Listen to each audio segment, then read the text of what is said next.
Okay. Well, if you would, why don't you just give us a little background about yourself and why Mhm. you've decided to run for this position, and maybe what experiences you've had that you think would lend themselves to serving on a board like this. Yes. So I'm DeLano, Cain. I moved to Dubuque back in 2014. I started eighth grade here at Jefferson Middle School. And I went from Jefferson Middle School to Hempstead High School. Then my family relocated in 2017 now to the Denver, Colorado area. So I had I call it kind of like my exile. That's what I joke around and say that it was. And then I moved back here in during COVID summer, so summer of 2020. And that's when I started at NICC. I took some classes there before transferring to the University of Dubuque. I graduated from the University of Dubuque in 2024, so April of 2024, and I was an aviation management major with minors in health and wellness as well as African American studies. I was involved in so many different activities at UD.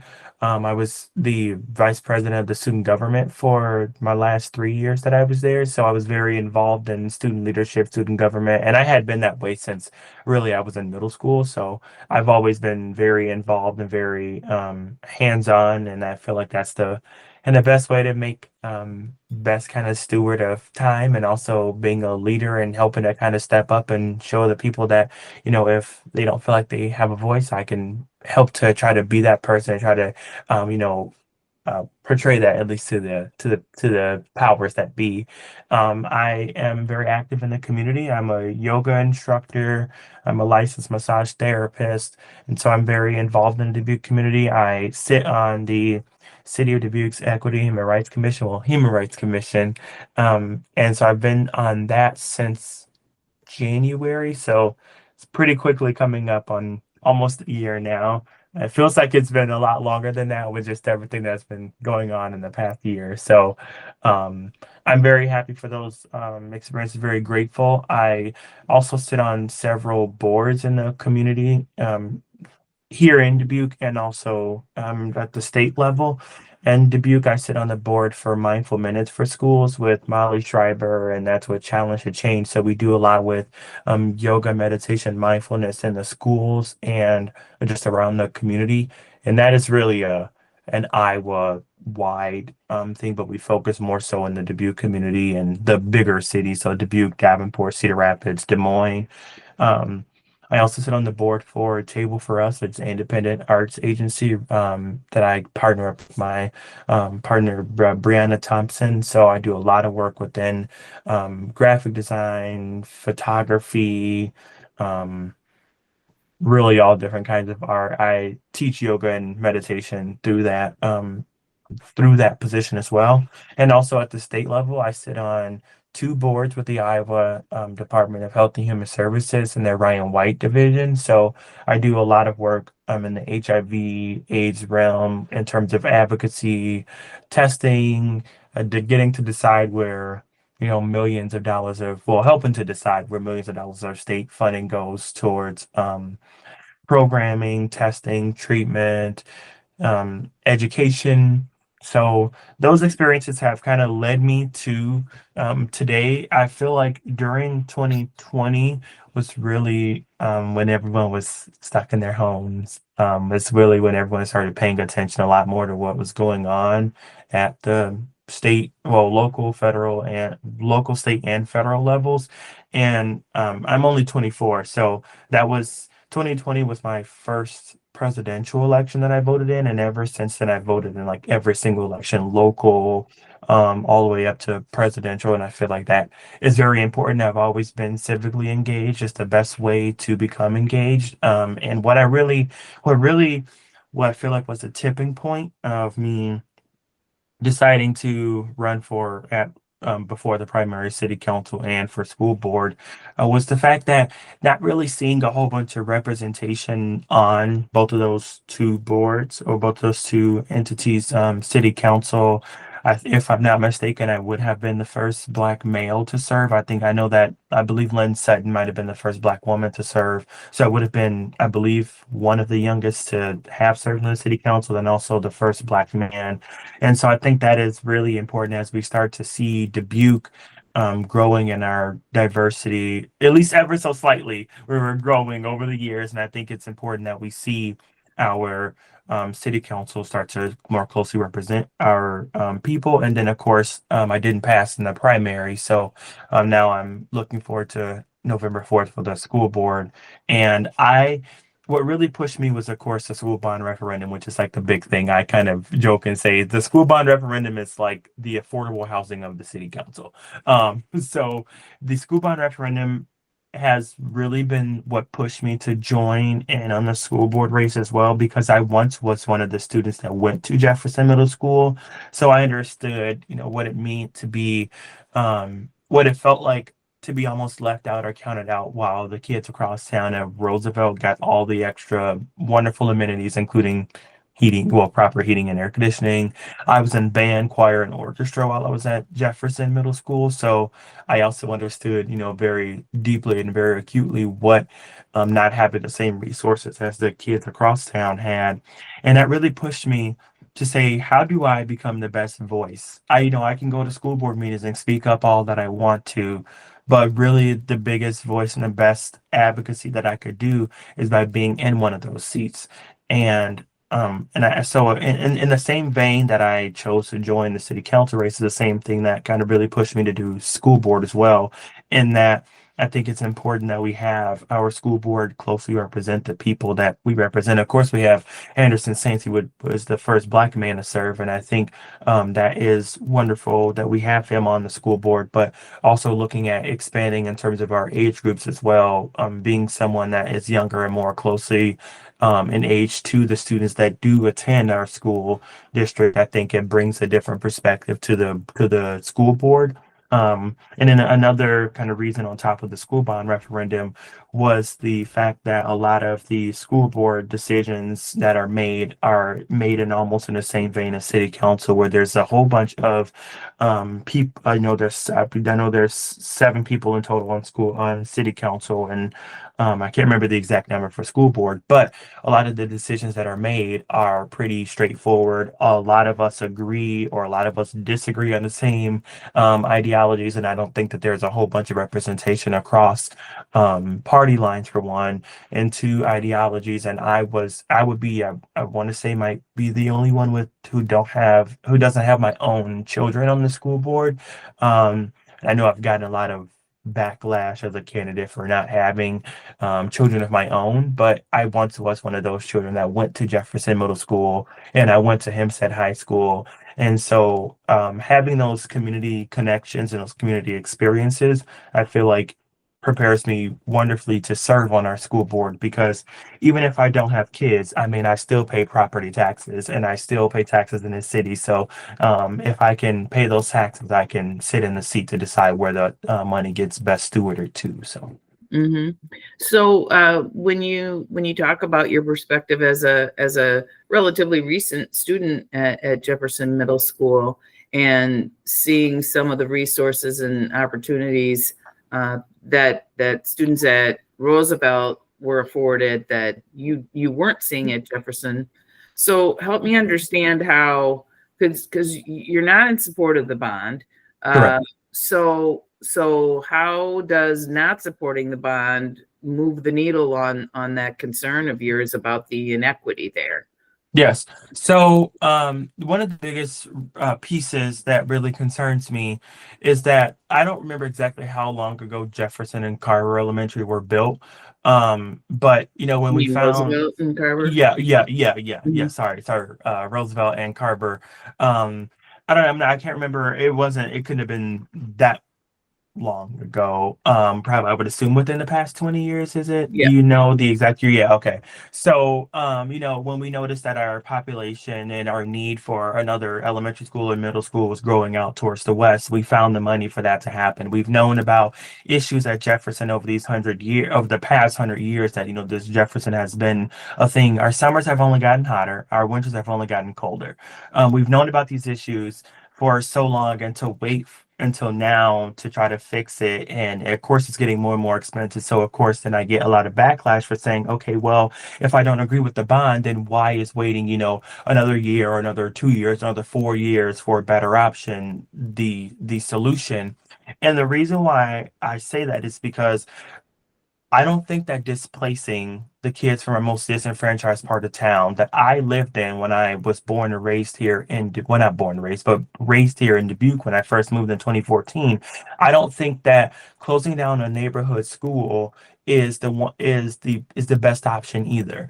I think that we need to go back to the drawing board, find better solutions in terms of keeping Jefferson. I'm in support of consolidating the two middle schools, Jefferson and Washington, but I don't support um, consolidating that middle school and sending those kids from Jefferson all the way across town. We already have an issue with busing already within the school district. We can't hire enough bus drivers as it is to get kids from the north end to the north end. So assuming that we're going to hire enough bus drivers to get kids across town for one is I think is one, irresponsible, and two, um display the city council has already created deserts of every type in the north end.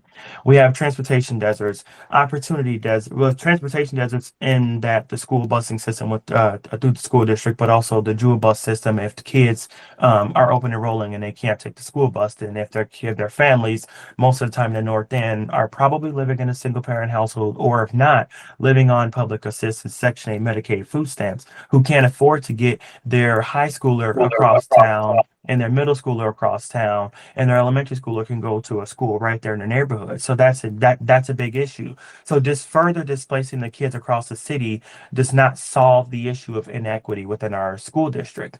So And if I so can just jump in for a sec. So if you do think that consolidation of middle schools makes sense, are you suggesting that it would be better placed at Jefferson than at Washington, no, I would like to find a better location more central or to a Jefferson different and place? Washington. Yeah, yeah. So essentially, like a different placement. I know that, yeah, of course, it's easier to see that, Washington has a huge field behind the school, so it's easy for that to go there. The district already has that property, but I think we need to become far more creative in terms of not displacing the Jefferson kids and sending them almost 3.5 miles across the city. So we're talking about our furthest northern part of our city and taking all those kids and busing them across the city. We have an issue with busing them as it is. And so I don't think that sending those kids across the city, especially those kids are already living in a desert. And when we talk about they're already getting the short end of the stick on the city council side, we're putting in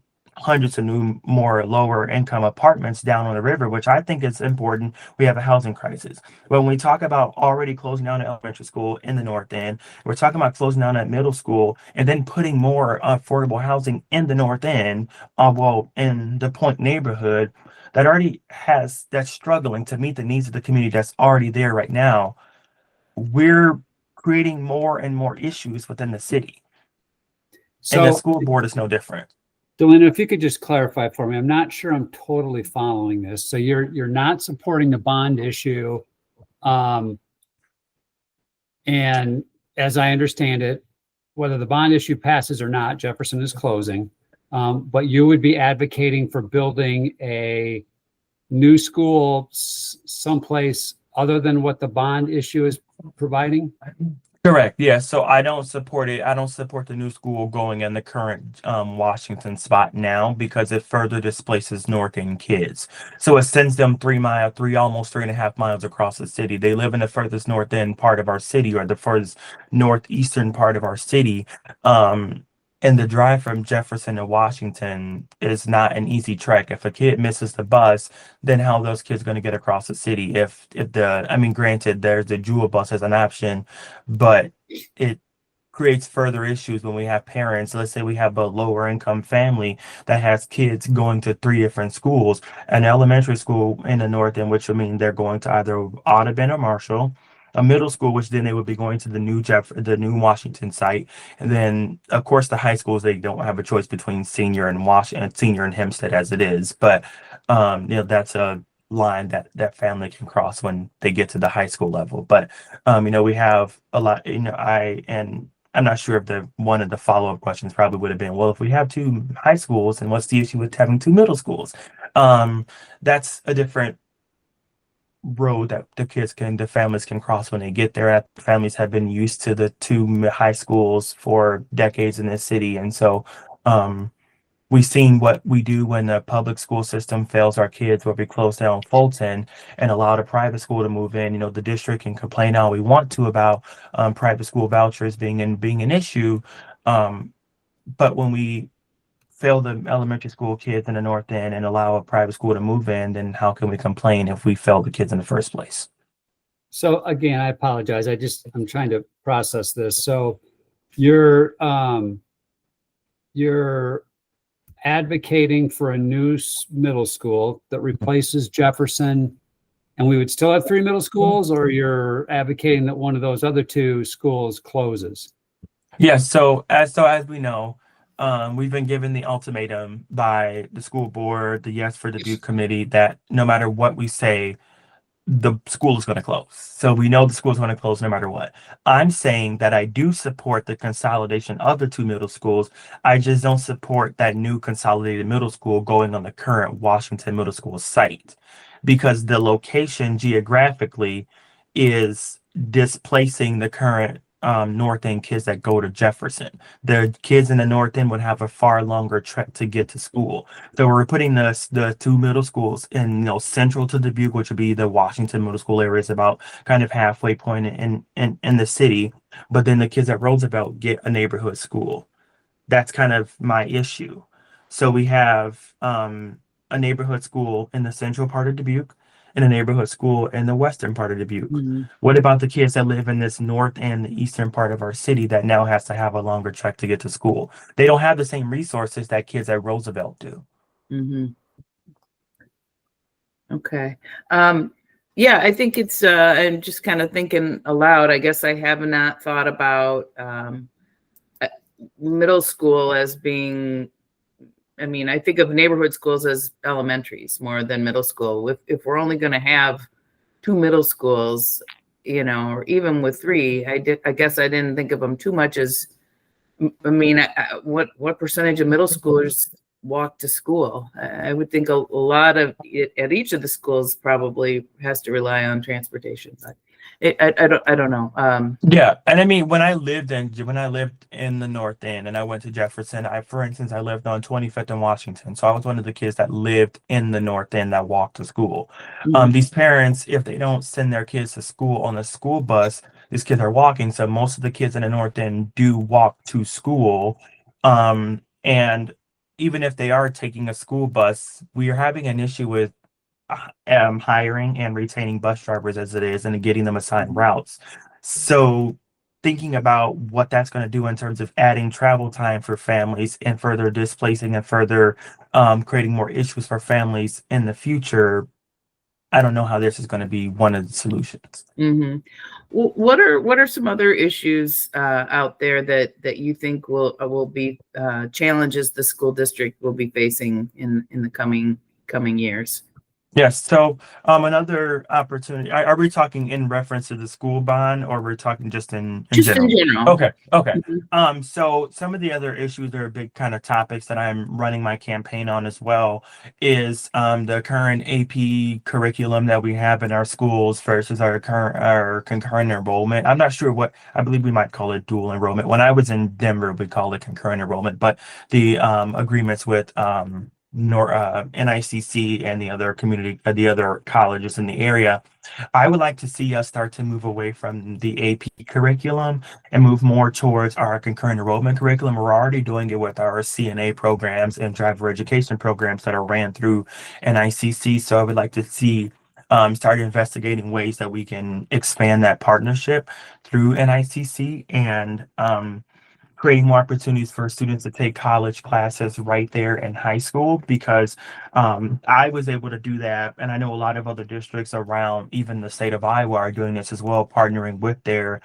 community colleges to offer college level classes. Like I know for me, I graduated high school as a college sophomore already because of opportunities. Now, I'm not saying that we need to offer full on associate's degrees, but we can even offer upperclassmen, juniors, and seniors to replace high school level English, math, science classes with these college level classes. So the difference, of course, between AP classes and college classes is AP classes, you'll go the entire year learning all the curriculum and whatnot. You can get straight A's. And if you're like me, I was a terrible test taker, a terrible standardized test taker. So if you get to the end of the school year and you got to take that AP exam and you don't pass with a high enough score, and you go off to college, certain colleges can set their requirements of what they're going to accept for AP scores on exams, and if they're going to award you college credit for that class or not.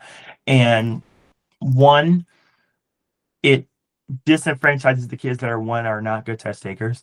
And two, the concurrent enrollment option allows you to concurrently use that credit for high school classes as well as college classes and be able to earn that time. So when we talk about kids that were like me, that grew up in a lower income community, it takes away some of the financial and logistical barriers that exist with sending first generation kids to college, and this lets them get a head start and get a taste of what college is like. And we're not saying that you have to go off to college, but every year, every semester in my high school in Denver, we had to take at least 3 credits of college classes, or just one simple college class. So I replaced my English, science, and math classes for my second semester junior year and the 2 semesters in senior year. So I was able to earn almost 30 credits in college credits. And I had to pay with something like a nominal fee or something like that every semester to help offset the cost that the district had to eat up. But I think it's important that is one of the ways that we can equip our students with tools to graduate high school and be able to go forward and have a bit more solid foundation in terms of if they would like to go to college or not.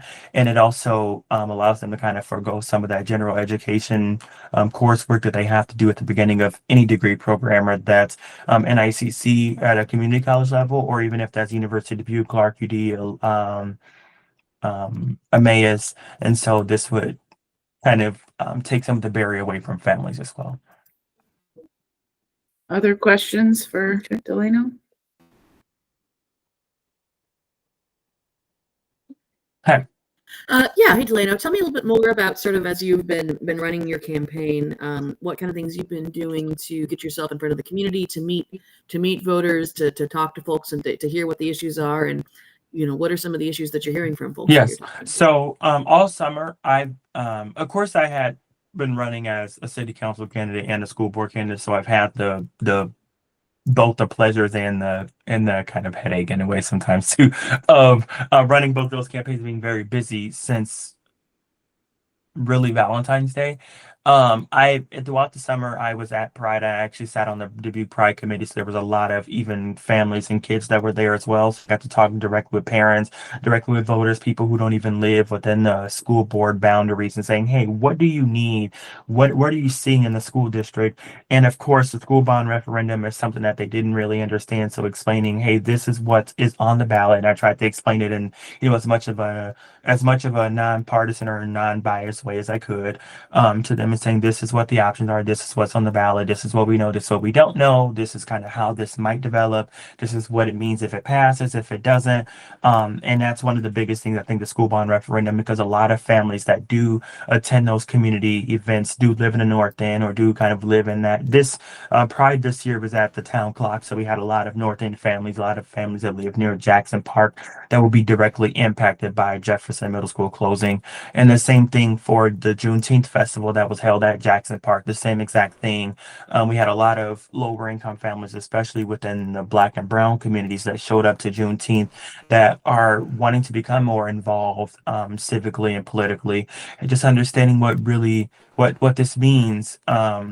And asking, about the opinions of certain school board members and the way that they vote, etc. Just kind of taking that kind of step back and saying, hey, I'm not saying that you should vote for me, but this is what I believe in. These are the ideas that I'm pushing forward. And I think a lot of people enjoy, or at least have hope in me and being a younger candidate, someone that at least questions what's going on in the school district, and having really the courage to go out and say, out of the 4 school board candidates, me being the only one that's openly against the school bond measure. I'm not saying that I'm against the school bond measure because I don't want kids to have air conditioning. And I had to, explain this to people, especially, I don't only get people approaching me in the community that support me. I get a lot of opposition, of course, because a lot of the school and a lot of the teachers and administrators within the district and the teachers unions, the TH, for example, as well, has, at least in the past or currently, taken the position of supporting the school bond measure. And I had to say, why I feel a certain way about the school bond measure. And I'm not saying I don't want our kids to have air conditionings. I think that's easy to say of me as a candidate, or people that are saying no. I'm saying I support the consolidation of 2 middle schools. I support that, but I'm saying let's try to find a more equitable solution to that. We can say that we found all the solutions, but let's go back to the drawing board. We denied it once. We're probably going to deny it again. We got one more time, third time's the charm, hopefully, fingers crossed, and having more ideas on the board. And I think people really enjoy that kind of perspective, whether they are diehard for or diehard against it. So, and I like to come from the stance that, I've always been in a lower income school or a lower income part of the city, pretty much everywhere I've lived. Now it's a little bit different because I live in the Key West area, but I've always been amongst the people that have gotten the short end of the stick all the time. Like, I was born and raised mostly in the Chicago public school system. And then the same thing in Denver. Denver has like parts of the city or schools that are labeled hard to serve. And it's despicable, for one.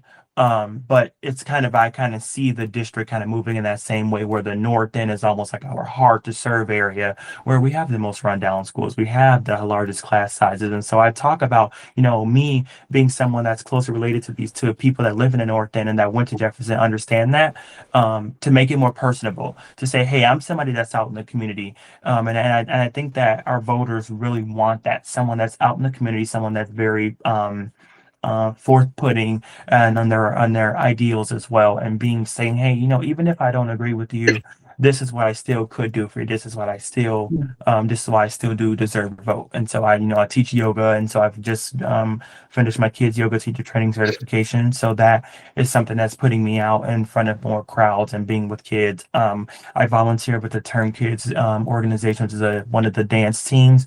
So I'm very involved at a level that I, of course, do a lot with adults in the community, but now stepping into more of the kind of kids facing roles too. And so I think that's important. I'm involved in the Dubuque Black Men's Coalition too.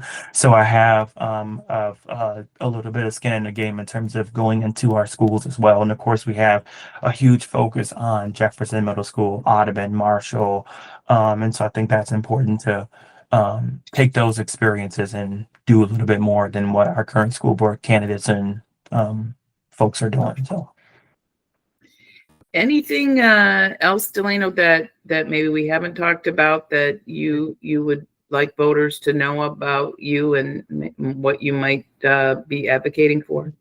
Yeah, I think really just being a person to come to the board and really, as decisions are made, looking across our district, of course, we need to make sure that it puts the district forth in the best limelight in terms of the public, but also making sure that whatever we do, even if the school bond measure passes, that I'm still, even though I am, against the school bond measure, if it passes and I am still, it can go, there's 4 different outcomes.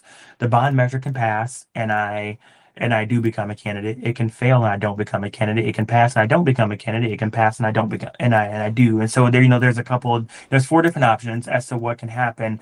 And no matter what, I'm still going to be here in the community. I'm still going to be fighting to make sure that I can use my voice as someone that's a city commissioner or someone that is active in the community, doing what I can to help them understand, like, showing up to school board meetings, showing up to any information sessions, and just speaking up, learning how to answer questions or ask questions for that matter, and learning that it's very important to go out and vote in these school board elections. We, in the previous primary that we just had, I think we have like 38,000 registered voters, only 5,200 even voted in the primary. So we can only expect that that's going to be about the 13% is every year. It's creeping a little bit higher every year, but we're not going to expect 50% turnout, 60% turnout in the school board election.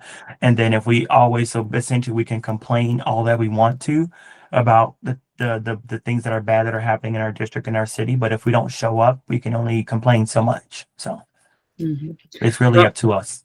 Sure. Well, I give you a lot of credit, DeLano, for putting yourself out there, and clearly you've thought a lot about this and feel a lot of passion for it, and you do a lot of work in the community. So appreciate all of that, and wish you luck the rest of the way. I hope if this isn't your turn that we see you again. Yeah, definitely. Thank you. Yeah, thank you for your time. I appreciate it. No problem. Thank you all. You have a nice one. You All too. Bye. Thank you. Bye. Okay.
Oops.